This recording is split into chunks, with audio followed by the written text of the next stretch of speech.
안 하신대요. 자, 그 갈게요. 예, 알겠습니다. 자, 그러면 제가 가죠.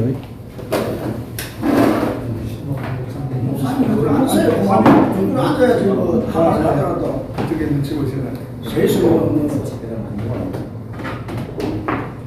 오늘 목사님 내가 앉을 때 앉을 때요. 오늘 이제 뭐 국가로에 들어가야 돼. 이승호 목사님 보세요. 이거 나중에 다 눌러 잡아야 돼. 그럼 여기 일단 목사님 소개 이거 눌러주세요. 시작할까요? 예. 아니요, 잠깐만요. 잠깐만요 이제. 실방송은 나는 마음이 눌렀습니다. 이 준비가 잘 안 돼가고 못하겠더라고. 눌러놨습니다. 네. 제가 눌렀습니까? 오늘 저쪽으로 갑니다. 저쪽에 한번 우리 사무총장님 여기 앉으시는 분.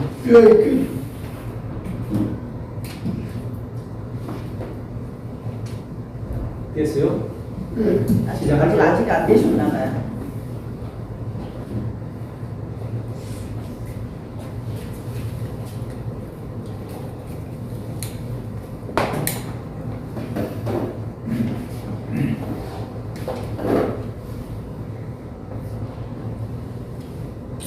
에어컨 나오고 분위기도 좋고 이승만이 뒤에서 지켜보고 있고. 예. 무슨 시장에서 하자고. 목사님한테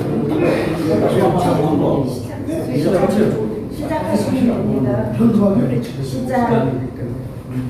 자, 오늘 이렇게 우리 앞전에 이게 무슨 교회 하늘교회 우리 김재동 목사님 아주 그 애국자시로서 우리 강화문도 자유보수 활동에 열심히 하시는 분으로 또 이렇게 정말 그 6.25의 전시관을 한 교회에서 만들어가면서 370회나 이 강연을 다니고 이승만에 관해서 책 100권을 읽으시고 이런 놀라운 자료들을 지금 갖다 전시관을 만들고 이렇게 해서 우리가 강의를 듣고 오늘 애국심을 우리가 많이 배우게 되었습니다.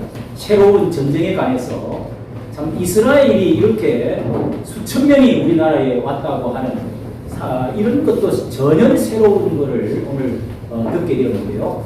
자, 그 이후로 또 우리 한국 교회 시국에 대해서 너무도 지금 이 위기에 이런 지금 시국에 담화를 하면서 또 우리 한국 교회 목회자들의 윤리 문제 또 여러 가지 뭐 권력, 돈, 약간 그 부패되어진 한국 교회 실상 이 어려운 지금 정말 그 날개 없이 추락하는 듯한 안타까움을 가지고 우리 자미연 연합회 목사님들이 이렇게 모처럼 또 참석을 해주셔서 담화를 좀 시국적인 담화 또 여의도에 우리 또 장로님이 그 대한 성도 연합 단체를 가지시면서 여러 활동을 하는 가운데 또 이렇게 이영훈 목사님과 이렇게 또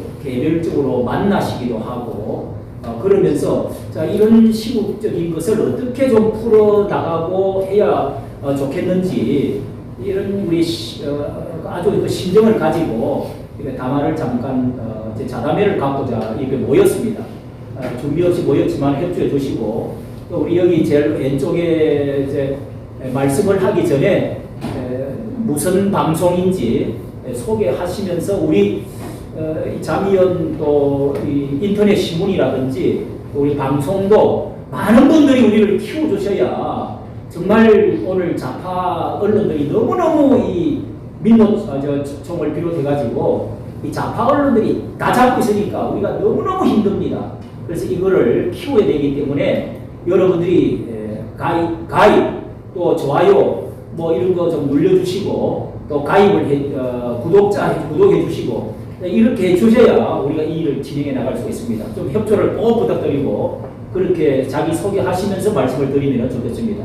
또 이주춘 교수님도 이렇게 우리 역사학자로서 30년 동안 원광대학에서 가르치시고 또 한국사 공부를 하시고 있기 때문에 우리에게 참 좋은 말씀을 많이 해주셨습니다.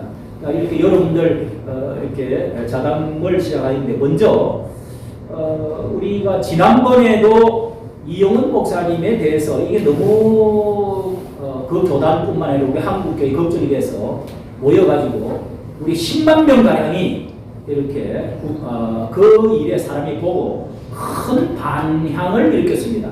그 이후로 우리 이우혁기 장로님께서 이 일에 걱정하시고 좀 만나고 오셨다. 2,000명이나 되는 장로님 대표로 만나고 오셨다는 말을 듣고 좀 그 과정도 한번 좀 출세가 어떻게 되는지 한번 좀 듣고 싶기도 합니다. 장로님.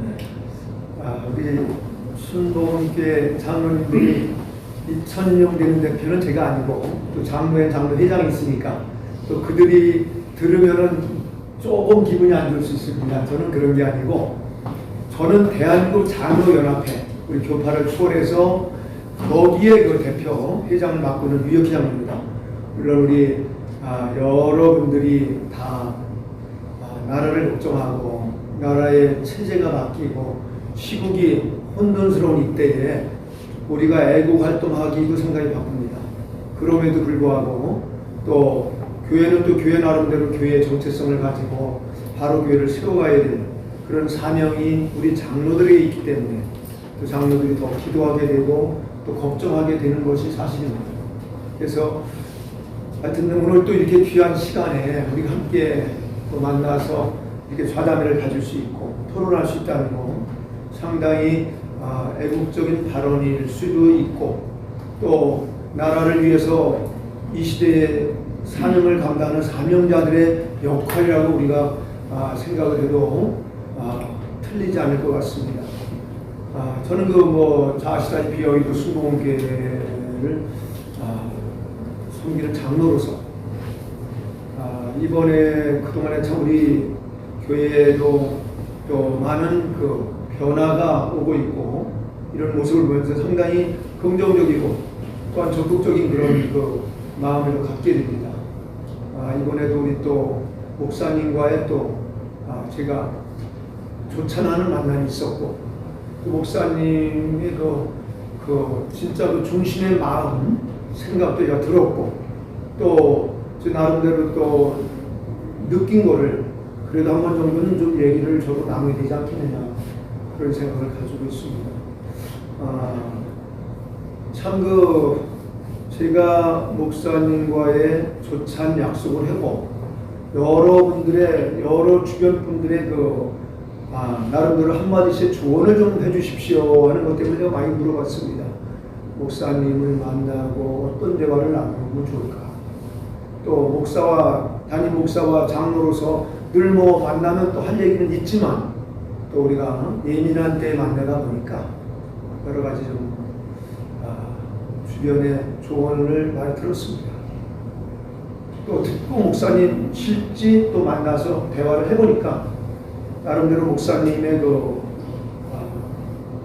진면모를 제가 가까이서 또 보게 되었고 목사님이 원래 그 집안 자체가 애국자 집안이세요. 예. 북한에서 너무 북한에서 내려오셨던 그 할아버지의 아버지 모든 그 집안들이 다 애국자 집안이었고 또 자유를 찾아서 남한에 내려왔기 때문에 왕공도 확실하고 그래서 그리고 또 신앙의 그 뿌리가 깊습니다. 그 다음에 그 위에 선조들이 교회 일을 많이 하셨어요. 교회도 많이 건립을 하셨고 그래서 하나님께 봉헌을 하셨던 그런 얘기도 좀 들었는데 참 여러 가지 얘기를 쭉 들으면서 잠깐 간것 같지만 1시간 반이었습니다. 1시간 반? 1시간 반 동안 얘기를 들으면서 저는 그렇게 생각합니다. 우리 하나님 앞에 우리 인생들이 누가 그 앞에 자유로울 사람이 있겠느냐. 정말 다 인생이 허물 많고 죄 질 수 있는 그런 요지가 늘 가지고 있기 때문에 음욕만 품어도 가능합니다. 이런 생각, 이런 말씀 속에서 과연 우리가 누가 그렇게 자유로울 사람이 있겠는가? 우리 장로? 성도? 권사님, 집사님, 또 위에 목사님 한 사람 자유로울 사람이 없다고 봅니다.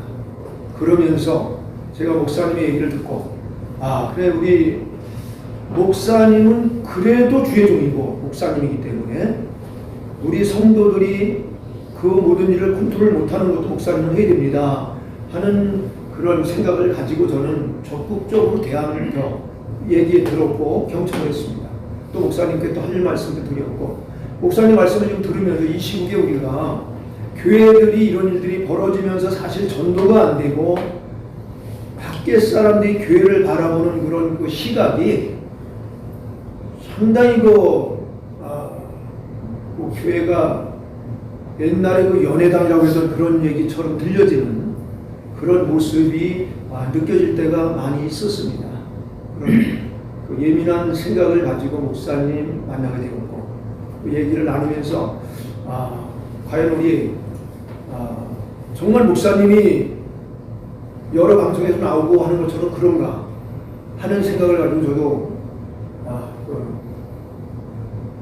말씀을 듣고 또 저도 얘기했는데 그거는 그 사실과는 좀 다르다 하는 것을 제가 이제 느끼게 되었고 또 우리 조영기 목사님이 뭐 여러분들도 아시다시피 상당히 그 반공주의자이시잖아요.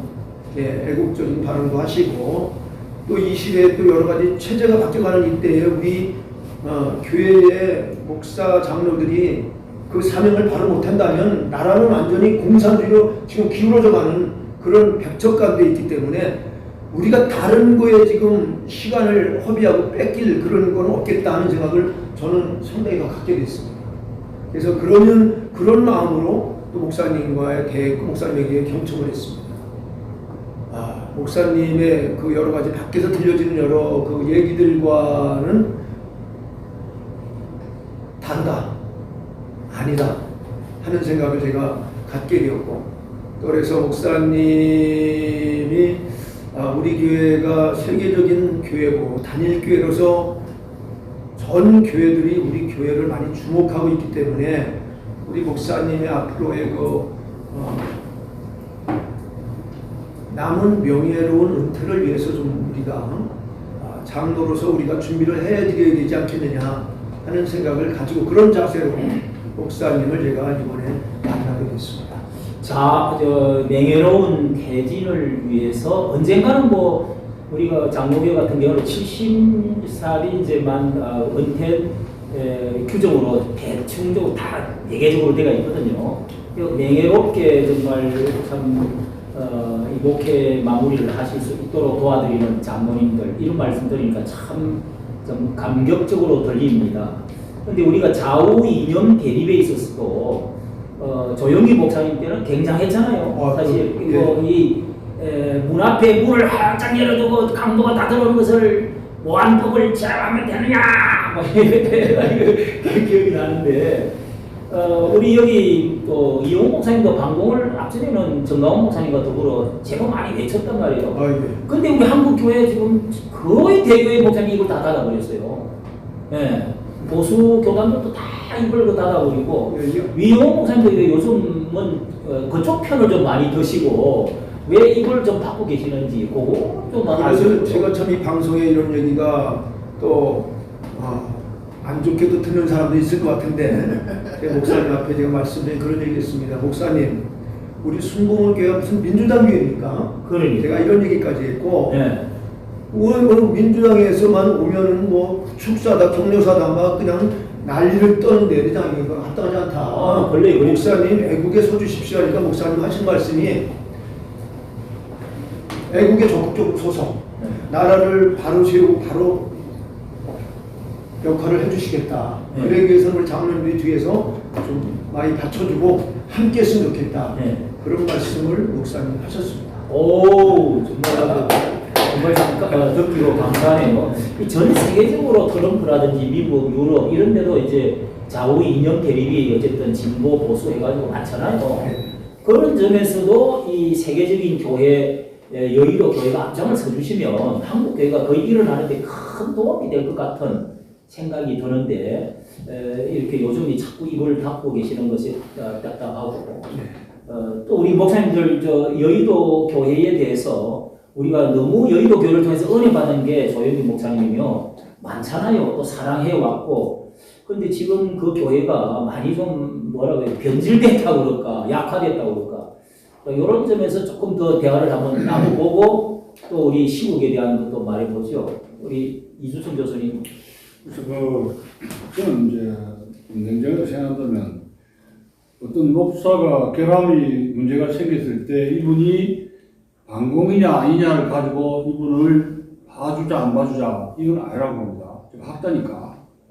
그런데 다만 이제 그 대형교회 목사를 우리가 일반적으로 해서 왜 구약 신약에서 사도 바울 같은 경우에는 하나의 교회라도 만들려고 말이야. 소아시아, 마케도니아, 로마에 자기는 에스파냐까지 가서 전 세계에 조그만 교회라 세서 그리스도 성도를 만들려고 몸부림쳤던 게 사도 바울이거든요. 그런데 21세기에 이 교회 모습 보면 바빌론화 되어 있어요.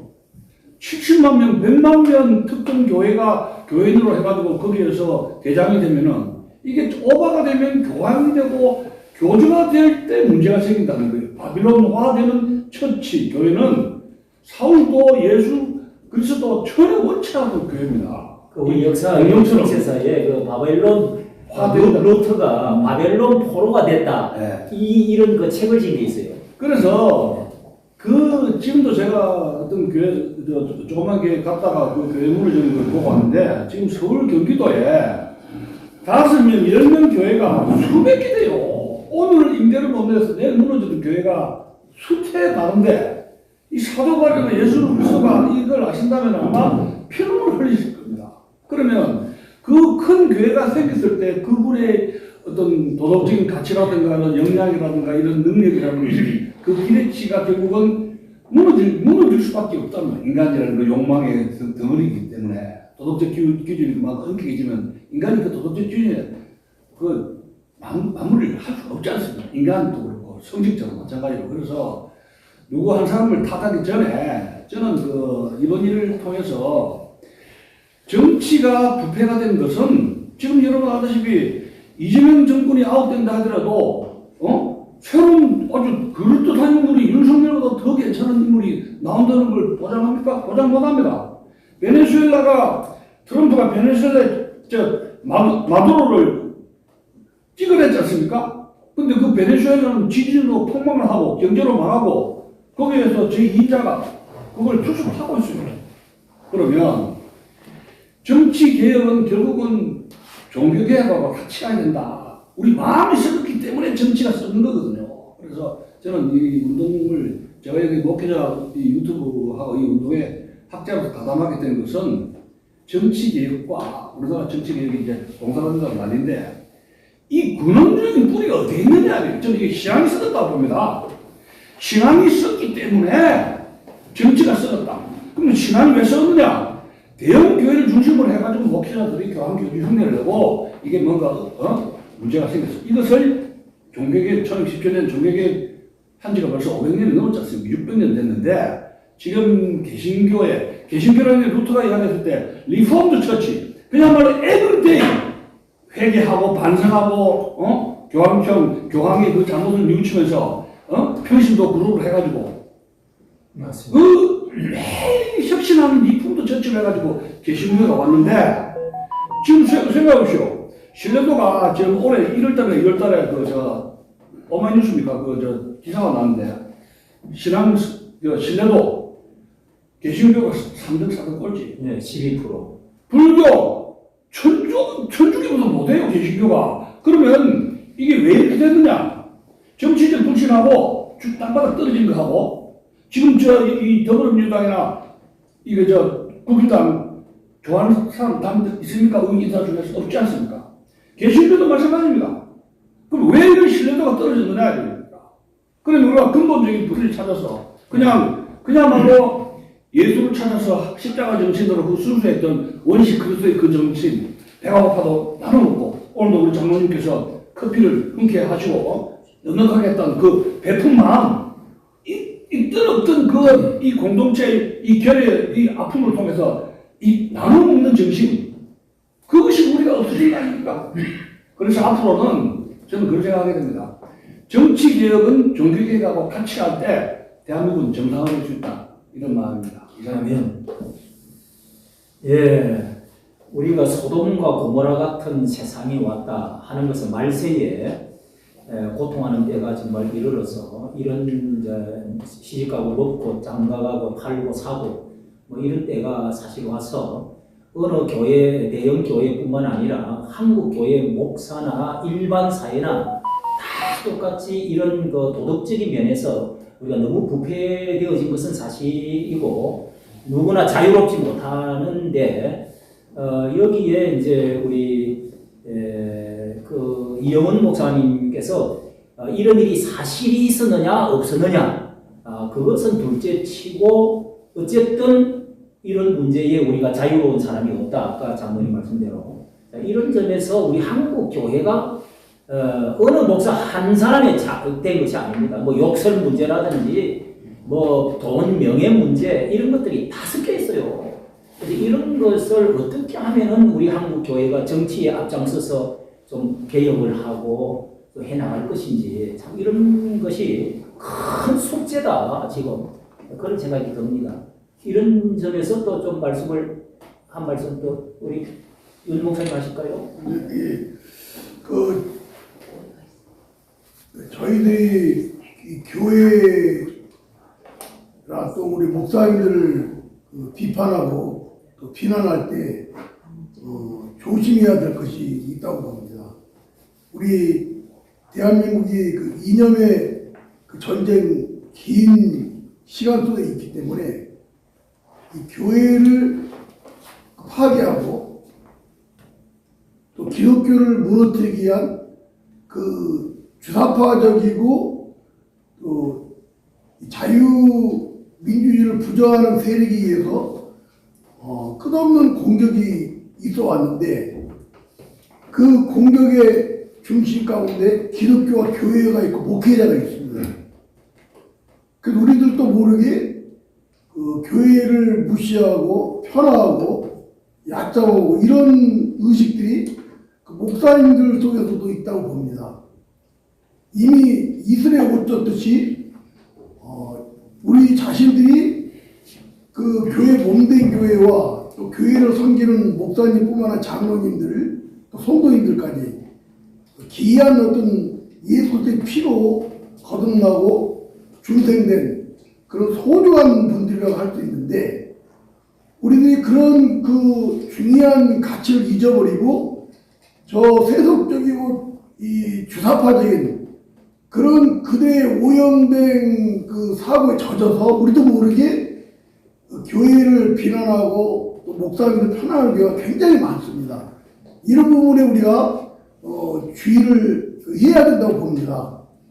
그럼 그걸 전제했을 때 우리 목회자는 공인입니다.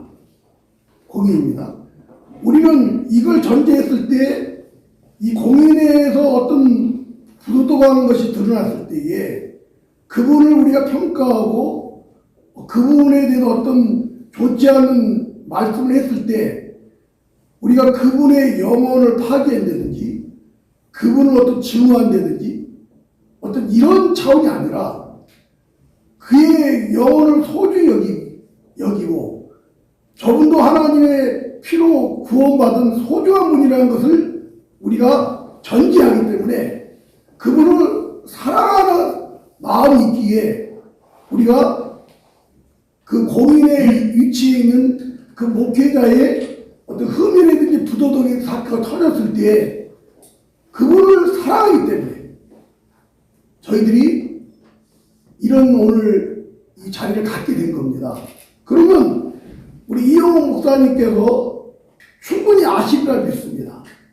저는 개인적으로 교단도 다르고 아까 우리 장로님이나 또 손흥민 목사님 말씀대로 조영규 목사님 통해서 저도 많은 은혜를 받았고 하늘산 기도는 아니 저 오산이 숨고 오산이 금식기도 안 가본 사람이 어디 있겠습니까? 그 토굴에 가서 기도하고 또 조영규 목사님 통해서 정말 그 은혜 받을 때가 많이 있었습니다. 그런 영적인 큰 기여를 했던 이 교회의 소중한 우리도 압니다. 알면도 불구하고 그런 영혼을 사랑하는 것을 전제하면서도 이영훈 목사님이 이 말씀을 드리는 건 뭐냐? 공적인 분입니다. 그런 공적인 분은 그런 어떤 오해적인 행동을 했을 때 책임을 지는 것이 진정한 이영훈 목사 영혼을 사랑하는 목회자와 성도들의 그 마음을 아시고 거기에 책임을 지려고 하는 그 자세가 더 한국교회 제2의 부흥을 일으키고 또 건강한 교회를 만들 수 있는 그런 영향으로 가게 된다는 것이죠. 그래서 제 개인적으로는 우리 이영호 목사님 사랑합니다. 조영희 목사님의 그 영적인 흐름이 있다고 저는 믿습니다. 그리고 반공적이고 멸공적인 그 메시지도 저는 여러 번 듣고 제가 친한 목사님 한 분이 순복음교회 목사님이 얼마나 신실한지 모릅니다. 그래서 이영호 목사님에 대한 말씀도 많이 제가 들었습니다. 정말 존경할 만한 것이 많이 있는 분 중에 한 분이 이영호 목사님이신데 근본 이번 일 하나만으로라도 공적인 그 위치에서 이 한국교회 전도문을 닫게 하고 이 한국교회에 대한 어떤 도움이 되지 못한 그런 영향력을 좀 흘러가고 있다고 그러면 그 공적인 책임을 지시고 거기서 결단을 내리는 것이 정말 우리 이영호 목사 영혼을 사랑하고 교회를 사랑하고 목회자를 사랑하는 그분들의 그 마음에 실망감 주지 않을까 생각합니다. 네. 근데 이영호 목사님 이번 계기로 70 이제 넘으셨으니까 그 공적인 의젓단자의 책임을 지시는 마음으로 그 후배들에게 자리를 비워주시는, 넘겨주시는 더욱더 정말 하나님의 큰 영광이 드러나지 않을까. 다시 한번 한국교회가 멋지구나. 한국교회는 소망이 있구나. 한국교회는 윤리와 도덕에 있어서 그래도 뭔가 기준이 있구나. 이런 어떤 이영호 목사님의 공적인 책임지는 그 모습을 통해서 이런 좋은 어떤 평가로 또 나타나지 않을까 이 말씀을 드리고 싶습니다. 예. 그 장로님이 만나셨을 때 1시간 반이나 대면을 하셨다는데 나는 절대로 결백하다 뭐 이렇게 주장을 하시는 편입니까? 아니면은 나는 부족합니다, 연약합니다 뭐 이런 쪽으로 이렇게 말씀을 하시는 편입니까? 목사님 상당히 결백하셨구나.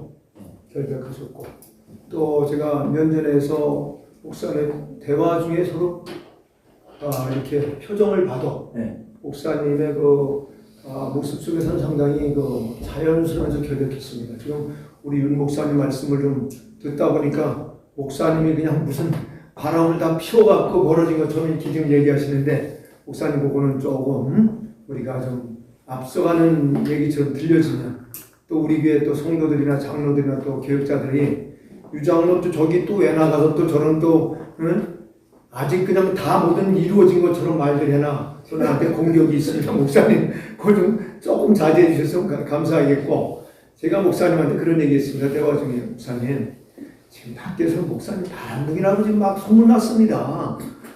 그러면서 제가 하니까 목사님 웃으시면서 제가 가까운 면전에서 목사님을 대하고 서로 대화하면서 볼 때 목사님의 그 본질과 그 마음은 사람이 얘기하다 보면 표정이 나타나잖아요.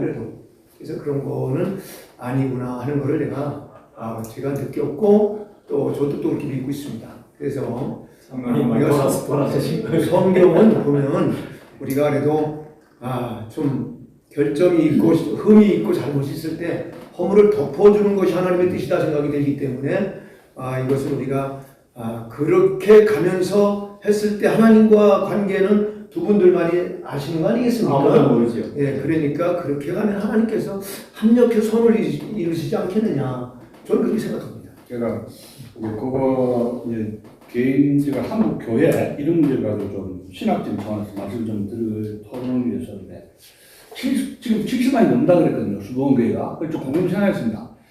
어떻게 해서 교인들이 이렇게 많이 모일까? 그랬는데 옥하는 목사님이 돌아가시기 전에 대한민국 교회의 세 가지 대표를 말씀하셨습니다. 하나는 목사들이 거짓말을 한다.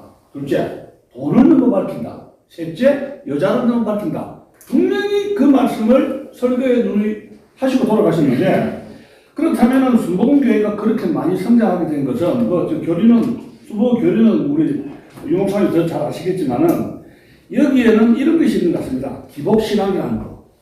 복을 빌면은 순복음교회 가서 복을 빌면 암도 낫고 만병통치하고 출세하고 성공한다. 세속적인 성공을 경험하기 위해서는 순복음교회 가야 되겠다. 이런 분위기가 저기 있었다고 보거든요. 제가 순복음교회 다니는 분들 아는데 거기 복 받았다는 그 복이라는 것이 세속적인 성공이 아니었느냐 이런 차원입니다. 그렇다면 제가 문제를 제기하고 싶은 것은 무당한테 가서도 빌잖아요. 구절만도 비는데 기독교 신앙으로 예수 그리스도 비는 거하고 분명한 차이점이 있어야 된다는 겁니다.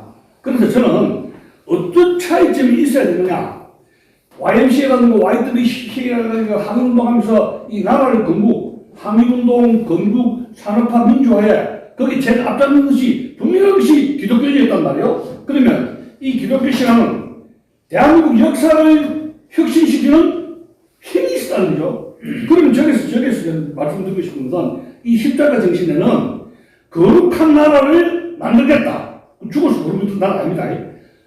내가 살아 생전에 거룩한 나라를 만들겠다는 거룩의 정신을 자기가 몸 던져서 만들려고 했던 것이 십자가 정신이었던 게 아닌가. 그러면 우리가 이 기독교 개신교를 다시 현실시킨다는 것은 이 거룩의 정신을 어떻게 회복할 수 있냐. 단순히 믿어서 내가 암 맞고 치료하고 돈 먹고 세속적인 것을 한 단계 넘어서서 어떻게 보십니까? 그런 점이 있어요. 네, 우리 교수님의 그 말씀, 본질적인 말씀 상당히 그 바람직하고 많은 깨달음이 오는데요. 사실 우리 순복음교회가 우리 조영희 목사님 내 영혼이 잘됨 같이 내가 범사에 잘되고 강건하기를 간구하노라.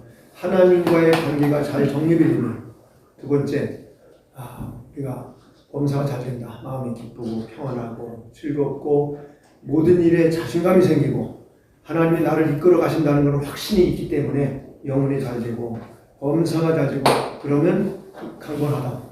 그러면 몸도 건강하고 밤에 잠도 잘 자고 먹고 소화도 잘 되고 열심히 우리가 주의 일을 하는데 힘있고 용기 있게 할 수 있지 않겠느냐. 어떤 그런 생각을 생각합니다. 제가 한 말씀 하겠습니다. 단도직입적으로 이 문제 제기의 핵심이 여러모로 왜 시국적 토론이라든지 애국심을 발휘하는 그러한 어떠한 이 시간이 아니 토론이 아니고 그 장로님이 소속되어 있는 교회의 그 문제가 연이어가는 것 같습니다. 지속적으로 문제화시키면은 또 폐마시키는 또 여러 가지의 그 수치스러운 일들이 벌어지니까 제가 목회 인자로서의 신학을 하는 입장에서 살펴본다면 목사가 시대적 분별력을 가져야 됩니다. 최고 중요합니다. 정광훈 목사님 보세요. 야, 당신 하야해라. 문제가 딱 붙었거든요. 모두가 정교유착 근절을 갖다가 무죄점에서 처음에 대응했어요. 그러나 여기에 애국심을 말하는 분들은 국가 영유권, 국권의 영유에 간다. 여기 핵심으로 신앙과 함께 가는 것을 갖다가 장로님이 강한 겁니다. 장로님의 국민 정서와 같이 조영희 목사님으로부터 왜 그 싹피나고 열매를 맺어가는 그 신앙 속에서의 장로로서의 최고의 지휘권에 돌입했는데 그에 대한 국민 정서가 파멸되지 않고 그대로 나아가듯 그들 그 위치에 그대로 쓰가 있단 말입니다. 그러면은 우리가 기감이 되는 이 역사적 가설을 보면은 나달 선지자입니다. 헐벗은 이 나달 선지자가 바로 왕권을 찾아가지고 궁정에 가가지고 지적을 했어요. 그 뭐 옛날 뭐 완전히 사회신고지 끝나버리는 거거든요. 그러나 그분은 나달 선지자 앞에 다윗 왕은 무릎을 꿇었습니다. 여러 가지의 수치스러운 그러한 불미스러운 일들은 제쳐놓고 교회 교권이 좀 해소됐다는 겁니다. 아무리 대통령이 와도 교회는 교회의 감당권과 교권이 있어 그분에 대하여 무언가 방공사상이 아무리 잘못해도 진리가 돼야 잘못되는 거예요. 진리는 교화서예요. 교수님께서는 진리가 돼야 교화서가 되는 거예요. 그러면은 성경의 말씀에 성경의 권리가 우선적인데 방공이라는 그러한 흐름서가 되어도 치매하고 오는데 국권을 요구하는데 국가 안보 체계가 제일 중요하거든요. 그래서 방공이에요. 그러면 이 방공이라는 것을 가지고 정계에 호소를 더할 뿐만 아니라 안보 체계에 각 제도권으로 만나고 불교수를 해야 됩니다. 그러면은 그 말씀에 관해서 설교를 하고 해야 돼요. 목사님 말씀에 이해가 가는데 예. 우리 전에도 한번 제가 그런 말씀드린 적이 있어요. 우리 교회는 우리 뭐 각 지역을 우리가 이렇게 논하면 또 바람수가 합당하지 않지만 또 우리 지역적으로도 보면 우리 장로들이나 장로 중에 거의 30%한 이상이 거의 우리가 지금 호남 쪽에 장로들이 많이 있고 또 성도들까지 다 하면 거의 한 50% 이상이 그쪽에 이제 뭐 거기라고 해서 뭐 잘못된 사회주의고 뭐 빨갱이라는 게 아니고 일단 김대중이나 이런 분들이 그 북한에다가 핵을 만들고 돈을 퍼주고 여태까지 해왔던 정치적인 색깔을 보면은 북한에 이롭게 하는 일들을 많이 했거든요. 이거는 부인할 수 없는 사실이기 때문에 그런 사람들의 가르침을 받은 사람들 중에 많이 있다는 얘기예요.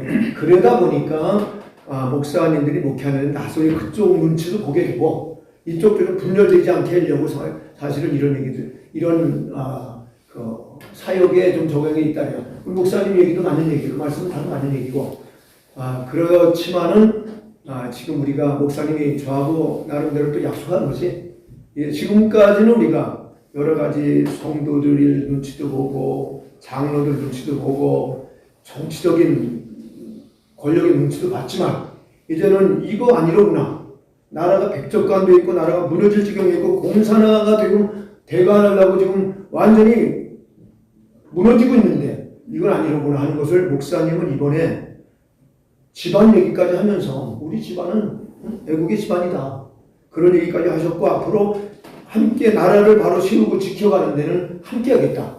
분명히 말씀을 했기 때문에 목사님 말씀도 맞는 얘기인데 지금 목사님이 항상 사람은 그때부터 새롭게 거듭난다고 생각해요. 다시 새로운 각오로. 파산이 된 원인이 그 기준이 여기에 있다고 이렇게. 우리가 시간 또 좀 지나갔습니다. 또 두 번째 우리가 자담을 하려고 하는 것은 지금 시국이 이게 좌우 극단적 나눠져 가지고 부정선거 문제로 해서 특별하게 2030이 대거적으로 깨어나서 광화문 운동의 그 불씨가 청년들에게 지금 붙어가지고 절호의 기회가 이렇게 왔는데 자 이것에 대해서 우리 광화문 운동을 했던 애국 운동했던 분들로서 자, 요 시국의 문제를 어떻게 잘 선정을 하고 어떻게 우리가 정강원 목사님을 중심으로 대국본 자 여기가 조금 요즘은 상당히 그 신혜식 신수팀 그리고 이렇게 나가고 목사님들도 몇 분 나가시고 그리고 또 전환길단 뭐 이런 데서 그 많이 세력화되어졌다고 그럴까요? 좀 기울어지는 경향이 있는데 너무너무 안타까운 부분이 있습니다. 자 이런 시국 문제를 우리가 어떻게 좀 지혜롭게 풀어 나갔으면 좋겠는지 이런 것도 한번 짚어보는 것도 필요한 시간입니다. 제가 목사님 한 말씀 드릴까요? 예. 지금 저희들도 어느덧 우리가 애국 활동을 하는 게 10년 차가 됐습니다. 10년 차가. 간단하게. 네, 그래서 우리 이 시대에 우리는 애국이 교회에서는 애국이 본질이 하나님과 기뻐하지 않겠느냐 하는 생각을 가지고 있고 그 다음에 이번에 그 부정선거를 보면서 뭐 노태악이고 또 거기에 그 사무총장이 사퇴를 하면서 이런 일들을 보면 100% 부정했다는 게 나타나는 거 아닙니까? 여기에 대해서 우리가 이거 끝까지 파고 들어가지 않으면 이 좌파들, 이 주사파, 이 빨갱이들은 그쪽에 아주 그 능통한 그런 그 전술들이 있기 때문에 우리가 이번에 급소를 물었습니다. 이거 끝까지 우리가 이게 물고 놓지 않고 같이 가야지 이기지. 우리 우파들을 분열에 망인다고 우리가 뭐 데모를 할 줄 압니까? 싸울 줄 잘 싸웁니까? 오직 우리는 여태까지 이렇게 살아온 우리 우파들이기 때문에 여기에서 우리 끝까지 어차피 이번에 우리는 이것은 온 천하에 다 알게끔 밝혀진 거기 때문에 끝까지 우리가 싸워야 되고 급소를 무릎 놓지 말고 끝까지 우리가 우파들이 연합하고 힘을 모아서 우리 서로 분열되지 말고 그동안에 다소의 생각은 좀 다르지만은 이 나라를 바로 세워가는 이 지금 이 부정선거에 대해서 국민의 주권을 도둑질 맞고 이 정말 국민의 주권을 완전히 우리가 훔쳐간 저들을 우리는 용납할 수 없습니다. 이번 17일 날 내일 모레 토요일 날 8월 15일까지 기다릴 수가 없어서 대거일을 다시 일어나보자. 모이자, 대거적으로 모이자 이렇게 지금 발표를 하시는데 요즘 그 반응들이 상당히 애정과 같지를 않다 하는 점이 있습니다. 우리가 어떻게 하면은 우리가 이 애국운동을 불씨를 다시 한번 타올라서 이 과거에 윤석열 퇴진 탄핵 해가지고 그들이 다 같이 움직여서 했던 것처럼 우리가 할 수 있는 방향이 어떻게 했으면 좋겠는지 한번 그런 데 말씀을 한마디씩 해보세요. 제가 우리 그 유혁기 장로님 말씀에 동의를 합니다. 제가 올림픽 공원에서 울려 퍼지는 그 소리를 희망의 소리요, 대한민국 살리는 소리요, 생명의 소리라고 이렇게 외치고 있습니다. 대부분 젊은이들을 통해서 지금 6.3 지방선거의 그 부정을 알고 젊은이들이 자발적으로 일어난 것은 역사의 알파와 오메가 되신 하나님이 일으켰다고 저는 봅니다. 거의 매일 몸도 안 좋은데 현장에 나가다시피 한 사람 중에 한 사람입니다. 그래서 그 현장에 그 소리가 더 울려 퍼지도록 우리 국민들이 최선을 다해서 한 목소리를 내고 한 행동을 하는 그 자세가 굉장히 중요하면서도 제가 놓지 않고 얘기하는 것이 뭐냐. 지금 광화문 이승만 광장에 정광훈 목사님이라는 그 모임이 없었군요. 낙동강이 무너졌습니다. 낙동강 최고 전선이 있었기 때문에 인천 상륙작전 선거에서 우리가 다시 회복할 수가 있었습니다. 방법을 이야기하세요. 그런 것처럼 지금 올림픽 공원에 그 목소리에 힘을 실어주고 함께하는 그 국민의 자세가 필요하면서 토요일은 광화문 이승만 광장에 1,000만, 2,000만이 모여줘야 됩니다. 자, 저는 끝없이 묵상하고 있는 것이 뭐냐? 건국 이승만 대통령의 말씀입니다. 뭉치면 한다는 겁니다. 그 뭉치는 대대가 있을 때 이 부정선거와 자유를 부정하고 자유시장 경제를 파괴하고 한미동맹을 파괴하는 기독교를 편화하면서 기독교 입국론을 박멸시키는 그 세력들을 이길 수 있습니다. 그 세력들이 가장 무서워하는 게 뭐냐? 대중집회입니다. 그래서 가장 무서워하는 구체적인 인물이 전광훈 목사님이라면 토요일만이라도 우리가 함께 모여서 7월 18일 그 거점을 거쳐서 올해 8월 15일 이 극자 동란지 복제 이재명 정권을 끌어내는 디데이로 삼아야 됩니다. 그러면은 토요일에 힘을 실어주고 주간에는 올림픽 공원에 사람이 줄어든다 하지 마시고요. 자리를 지켜주세요. 외쳐주세요. 그게 살 길이고 그게 지금 이 위기의 대한민국을 돌파할 수 있는 핵심이요 정답이라고 저는 말씀하고 싶습니다. 예, 감사합니다. 에너타임적인 한 말씀 해주시죠, 목사님. 가십니다. 제가 방금 우리 좀 시간이 없어요. 짧게 제가 이거는요 많이 보이기도 좋습니다만은 굵고 짧게. 현실에 역사적으로 외람되게 조작되고 이 완전히 왜곡되고 볼 수 있는 전두환 대통령의 명예회복이 되어야 되는 것이고 5월 8일 공수수사가 제기돼서 유공자금을 헛다람을 탐발수하고 온전히 대한민국 국군을 영해갈 수 있는 역사가 새로 정립이 되어야 된다는 겁니다. 이렇게 되지 않은 것은 자꾸 공사적 유무론으로 영구적입니다. 이 잘 상대할 수가 없습니다. 네, 알겠습니다. 네, 그다음에 예, 이주천 교수님 말씀한 말씀. 지금 이야기하는 게 간단히 말씀드리겠습니다. 이번에 그 6.3 지선 부정선거 의혹, 이건 저는 그래 봅니다. 부실선거라는 건 표면적인 거고 총체적인 부정선거라고 외쳐야 됩니다. 왜 부실합니까? 비겁하게 부정인데. 그리고 그런 말씀을 좀 드리고 싶고, 이번 이것이 부정선거라는 것이 밝혀진 것은 이것은 하나님의 손길입니다. 제가 목사 안수받아서 그거 광대라 하는 거 아닙니다. 누가 이걸 예상했습니까? 그리고 2030이 일어날 줄은 누가 예상했습니까? 그리고 전국의 부정선거 구호를 광주에서, 부산에서, 목포에서, 전국에서 불길이 번질 줄은 이게 제1구 4.19 혁명으로 국민혁명으로 가느냐? 이 나라의 운명이 달렸다. 이렇게 보는데, 지금 여기서 시민단체의 지도자장들이 자기를 버려야 됩니다. 내 인심으로, 내 욕심으로, 내 가두로 뭉치자는 것이 아니라 마음을 열고, 좌파들이 원탁 회의를 뭐니 해가지고 광을 굉장히 냈는데, 모여가지고 어떤 대안을 했는가, 자기 마음을 열어서 큰 틀을, 빅텐트를 쳐서 그런 빅텐트를 마음을 열고 빅텐트를 칠 때 맞아요. 이것이 뭐가 되는 것이지, 내 중심으로 내한테 와라 12,200명이나 모이냐 말입니다.